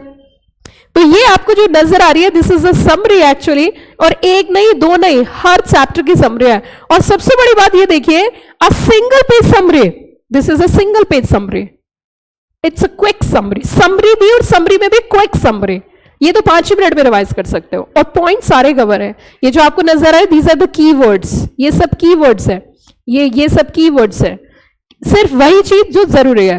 तो मेन चीज ये है कि हमारा जो मेन एम है वो ये नहीं है कि हमें सिर्फ फास्ट फास्ट पढ़ना है। अब एक और चीज समझ लीजिए, अगर आपको इस समरी तक मेरे साथ पहुंचना है तो डिटेल आपको आनी चाहिए। अगर आपको डिटेल पता है तो समरी पढ़ाने में मुझे बड़ा मजा आएगा। एक दिन मैं बच्चों को सुबह सुबह इंपॉर्टेंट क्वेश्चंस लिखवा रही थी कि एग्जाम के लिए इंपॉर्टेंट है, वो बोले थे मैम ये कौन सा चैप्टर का है। I am getting shock to see the answer, कि ये बड़ा खतरनाक चीज हो जाती है। तो देखिए अब सुनिए ध्यान से, what is the difference between a act and a ordinance. पहले ही बताओ, ऑर्डिनेंस का मीनिंग क्लियर हो गया। अब देखिए डिफरेंशिएशन करते हैं। Act is passed by parliament and it is issued by president when parliament not in session. Not only the president but governor के पास भी पावर है, ओके। एंड आगे कहते हैं इसका क्या होता है, एक्ट का क्या होता है, परमानेंट इफेक्ट, एंड इसका क्या होता है, टेम्पररी इफेक्ट। इनके ऊपर डिबेट एंड वोटिंग होती है और यहां सिर्फ अप्रूवल कैबिनेट के लिए जाती है, और जब सेशन में आ जाता है तो ये खत्म हो जाता है, या तो फिर इसको एक्ट में तब्दील करते हैं या तो फिर इसे खत्म कर देते हैं। पता है, क्लियर हो गया। तो अब कभी भी अगर आपको ऑर्डिनेंस वर्ड आपके सामने आए तो आपको ये क्या होना चाहिए, क्लियर। बेटा जब मैं आपका बेस क्रिएट करके चैप्टर पढ़ाऊंगी तो मैं आपको छोटी छोटी चीजें नहीं बता सकती कि ये बेयर एक्ट है। अब आप सोचोगे बेयर एक्ट क्या है, ये कोमा यहां पे क्यों लगा, इसे कंपनीज एक्ट क्यों बोलते हैं, या फिर कंपनी एक्ट और कंपनी लॉ के बीच में डिफरेंस क्या है। These are the basic terms, ये मैं अभी क्लियर कर सकती हूँ, चैप्टर स्टार्ट करने पे क्लियर नहीं कर सकती, क्योंकि आप गिनना शुरू करोगे और एक ही चैप्टर हुआ है अभी तक, इतने दिन हो गए, समझो ना। तो आगे देखिए, अब हम धीरे धीरे कुछ और पॉइंट्स की तरफ बढ़ते हैं, और जो नेक्स्ट पॉइंट हम यहां पे चलेंगे बच्चों, वो हम कुछ ऑथोरिटीज की बात करेंगे। ये देखिए, कंपनीज एक्ट का एडमिनिस्ट्रेशन। जब हम कंपनीज एक्ट को पढ़ेंगे तो उसमें आपको देखने को मिलेगा एडमिनिस्ट्रेशन ऑफ कंपनीज एक्ट, कि कंपनी एक्ट का एडमिनिस्ट्रेशन कौन करता है। तो यहां पे पावर डेलीगेट की जाती है एमसीए को। MCA means Ministry of Corporate Affairs. क्या बोला मैंने, Ministry of Corporate Affairs. Ministry of Corporate Affairs के अंडर में अलग अलग ऑथोरिटीज वर्क करती हैं, जैसे कि number 1 is ROC, number 2 is RD, number 3 is OL, number 4 is SFIO, number 5 is NAFRA, number 6 is NCLT and NCLAT। ये सारा तो मैं क्लियर नहीं कर सकती, लेकिन इसके कुछ कॉन्सेप्ट मैं आपको यही क्लियर कर सकती हूँ, क्योंकि टाइम भी चाहिए होता है। तो सबसे पहले हम बात करेंगे आरओसी की। नीचे से उठाते हैं, आरओसी क्या है और आरओसी का क्या रोल है। पहले ये समझ लीजिए कि all over India there are 25 ROC are there. अब आरओसी है क्या और आरओसी बनते कैसे हैं। तो जो आपका यूपीएससी का एग्जाम होता है उसको क्लियर करके रैंकिंग के अकॉर्डिंग आरओसी अपॉइंट होते हैं, तो आरओसी एक अच्छी डेजिग्नेटेड पोजीशन है, ठीक है। दूसरी चीज, आरओसी एक स्टेट में एक होते हैं, सिंगल स्टेट सिंगल आरओसी। लेकिन ऐसा भी हुआ है कि अगर स्टेट में काम कम है तो 2 स्टेट की एक आरओसी भी हो सकती है, लेकिन अगर काम स्टेट में बहुत ज्यादा है, ठीक है, तो एक स्टेट में 2 आरओसी भी हो सकती है। क्या मेरी पॉइंट समझ में आया। ये डिपेंड करेगा वर्कलोड के ऊपर। अगर वर्कलोड ज्यादा है तो सिंगल स्टेट में 2 आरओसी हो सकती है, और ऐसा भी हो सकता है कि सिंगल आरओसी 2 स्टेट्स की है जहां पे वर्कलोड कम है। जैसे लेह की हम बात करें, लेह लद्दाख की आपने सुना ही होगा, है ना। तो यूटी है वैसे, तो वहां पे यूटी और जो हमारी आरओसी है वहां पे 2 की जरूरत नहीं है, वहां पे 2 जगह की हम एक ही बना सकते हैं। तो वो मैं आपको बताऊंगी आगे चल के। तो अगर हम बात करें, ये ऑपरेट करते हैं एमसीए के अंदर। अब इनका रोल क्या है, मतलब बेसिकली ये काम क्या करते हैं। जब भी कभी किसी को कंपनी इनकॉर्पोरेट करनी है, आरओसी को फॉर्म भेजना होगा, आरओसी ही सर्टिफिकेट इशू करेगी, सर्टिफिकेट के अंदर डेट मेंशन होगी, उस डेट से कंपनी पिक्चर में आ जाएगी। पहला काम समझ में आया। इट मींस अगर किसी को भी अपनी कंपनी इनकॉर्पोरेशन कराना तो अपनी जुरिस्डिक्शन की आरओसी को फाइल करना होगा, ठीक है। दूसरी इंपॉर्टेंट बात, आरओसी का दूसरा रोल होता है कि आपके स्टेट में जितनी भी कंपनीज वर्क कर रही है उनका रिकॉर्ड मेंटेन करना। क्या मेंटेन करना, रिकॉर्ड। अब आरओसी रिकॉर्ड कैसे मेंटेन करेगी, उसको रिकॉर्ड जाएगा तभी तो मेंटेन करेगी। तो कंपनीज एक्ट के अंदर अलग अलग सेक्शंस की रिक्वायरमेंट है कि आपको आरओसी को डॉक्यूमेंट फाइल करना है, और जब हम आरओसी को डॉक्यूमेंट फाइल करते हैं तो उसको एक फॉर्म में करते हैं, मतलब उसका फॉर्म नंबर होता है। जैसे आपको मैं पढ़ाऊंगी आगे MBP1, MBP2, अलग अलग फॉर्म नंबर्स हैं। तो इसका मतलब आरओसी को जो डॉक्यूमेंट्स फाइल किए जाते हैं वो एक ऑथेंटिक फॉर्म के थ्रू किए जाते हैं, और उस फॉर्म की नॉलेज होती है प्रोफेशनल्स को, लेमैन को नहीं होती, कब होना है कैसे होना है। तो इसकी कंप्लायंसेस का वर्क करता है कंपनी सेक्रेटरी। तो पहली चीज तो कंपनी इनकॉर्पोरेट होगी, दूसरी चीज कंपनी की डॉक्यूमेंटेशन की किसके पास फाइलिंग होगी, आरओसी के पास। आरओसी के पास हर एक रिकॉर्ड होता है, कंपनी का बर्थ से लेके कंपनी के डेथ तक। All records are maintained by company. क्यों, क्योंकि वो रिकॉर्ड भेजता कौन है, कंपनी, और मेंटेन कौन करती है, आरओसी। क्या इतनी बात समझ में आई। अभी हम बहुत डिटेल में भी जाएंगे जब चैप्टर्स पढ़ेंगे आरओसी के बारे में, लेकिन अभी मैं आपको माइंड में बस सेटल कर रही हूं कि आरओसी है क्या। ओके, अब जो हमारी LLP है, लिमिटेड लायबिलिटी पार्टनरशिप, वो भी आपकी बॉडी कॉर्पोरेट है, तो उनका भी रजिस्ट्रेशन का पूरा काम हमारी MCA ये आरओसी देखती है। आरओसी के पास ही भेज सकते हो, ठीक है। तो हमने कहा यहां पे आरओसी के जो मेन वर्क है that is to be registration and maintenance of records. क्या बोला मैंने? दो बात, one is a registration and second one is a maintenance of records. उसी के साथ साथ अगर हम दूसरी ऑथोरिटी की बात करें तो फिर मैम ये आरडी क्या होती है? क्योंकि मैं तो जब एक्ट पढ़ाऊंगी तो उसमें आरडी की भी बात करूंगी और एक्ट पढ़ाऊंगी तो आरओसी की भी बात करूंगी। तो इट मींस अगर हम सिंपल शब्दों में आरओसी को समझे तो आरओसी क्या है? ROC is a registrar of company, जो कि स्टेट वाइज होता है। मेन काम होता है कंपनी का रजिस्ट्रेशन करना और उनके सारे डॉक्यूमेंट्स मेंटेन करना। डॉक्यूमेंट सेंड किसके द्वारा होता है? कंपनी। कंपनी किसमें डॉक्यूमेंट सेंड करती है? ना prescribe form to the ROC and इसे बोलते हैं कंप्लायंसेस ऑफ कंपनीज एक्ट। और इसको जो करते हैं उसे बोलते हैं कंप्लायंस ऑफिसर। और नहीं करते हैं तो पेनल्टी लग जाती है कंपनी के ऊपर, क्योंकि उन्होंने नॉन कंप्लायंस किया है। कब कैसे फॉर्म फाइल किया जाता है, each and everything is clearly mention in the act. Okay, ROC की अगर हम बात करें ओवरऑल एक स्टेट की 2 आरओसी भी हो सकती है और 2 स्टेट की 1 आरओसी भी हो सकती है, depend upon the workload of state. Okay, अब हम बात करते हैं बच्चों आरडी की। RD is a regional director. क्या बोला मैंने? RD is a regional director. अब यहां पे क्वेश्चन ये आता है कि what is the difference between ROC and RD? मतलब आरडी और आरओसी में क्या अंतर है? तो आरओसी तो स्टेट वाइज होती है और आरडी रीजन वाइज होती है। मतलब northern region, southern region, single region, single RD. देखिए आप अगर आरडी की बात करो तो हमारी जो नॉर्दर्न रीजन है इसमें नोएडा है, ठीक है। Eastern region Kolkata, western region Bombay, southern reason Chennai, north western region Ahmedabad, north eastern region Guwahati and south eastern region is Hyderabad. ठीक है बच्चों, तो अब हमने कहा ये बताइए कि what is the role of RD. RD का रोल है सुपरविजन का। क्या वर्ड यूज किया मैंने? Supervision. Oversee the operation of ROC and OL. अच्छा, आरओसी तो आपको समझ में आ गया है, लेकिन ओएल में अभी लेटर ऑन आपको समझाऊंगी जो उनके जुरिस्डिक्शन में है। तो मैं आपसे पूछना चाहती हूं आरओसी बड़ी है या आरडी? सोच के जवाब दो। आरडी बड़ी है आरओसी? आरडी, क्योंकि आरडी रीजन वाइज होते हैं और एक रीजन में मल्टीपल स्टेट्स आते हैं। जैसे नॉर्दर्न रीजन है तो उसमें मल्टीपल स्टेट्स हैं और आरओसी स्टेट वाइज होती है। क्लियर? All clear? ये सब चीजें आपको कोई बताएगा नहीं, ये सब चीजें आपको पता होनी चाहिए, ठीक है।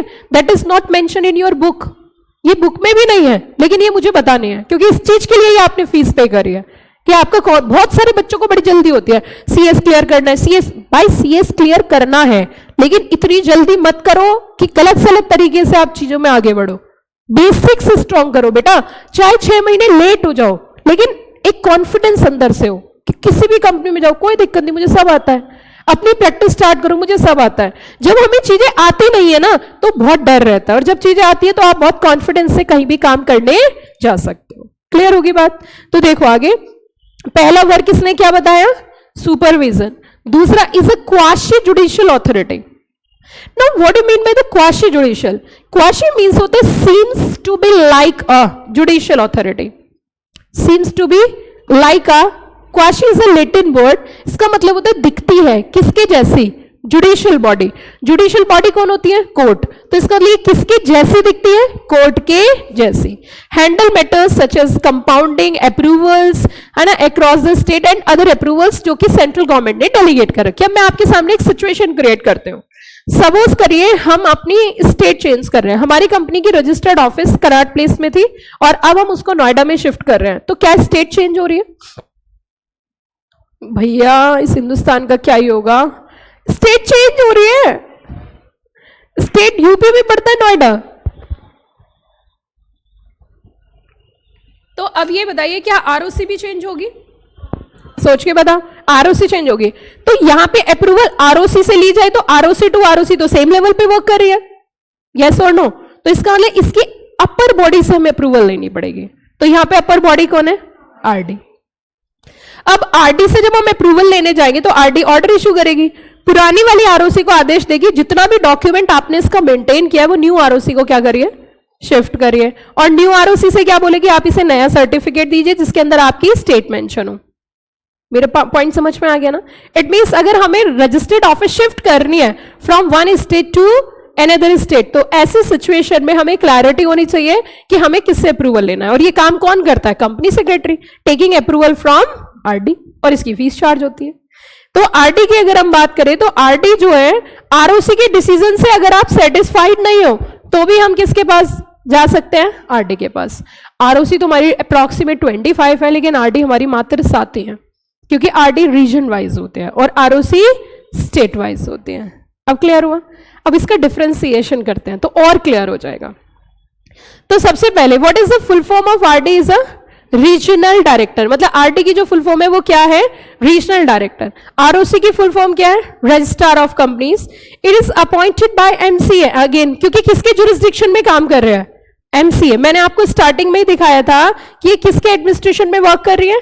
एमसीए। तो ये दोनों अथॉरिटीज जो काम कर रही है MCA, position senior supervisory officer and ये फील्ड ऑफिसर है। जुरिस्डिक्शन इसके अंदर क्या आती है? Multiple ROC, and they are handle state और यूनियन टेरिटरी। ये टोटल कितनी है? 7, और इधर कितनी है? 25।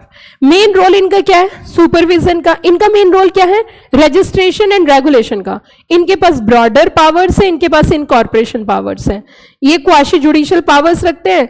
यहाँ पे एक्ट जो है अंडर सेंट्रल गवर्नमेंट डायरेक्टिव्स है, और ये क्या करते हैं? सुपरविजन। एग्जाम्पल्स ये सब है। अब बताइए कोई दिक्कत? अच्छा, अब इसे एक लाइन में और सुन लीजिए, क्योंकि मैंने इसकी समरी भी बना रखी है। तो आरडी का जो मेन काम है वो सुपरवाइजरी है, आरओसी का ऑपरेशनल है। ये क्वाशी जुडिशियल हैंडल करती है, ये एडमिनिस्ट्रेटिव हैंडल करती है। ये हैंडल रीजनल लेवल अप्रूवल्स है, और ये handle company registration and record maintenance है। क्लियर या ऑल क्लियर? आज के लिए हम लोग इतना ही रखते हैं, क्योंकि हमारी क्लास कल भी होगी।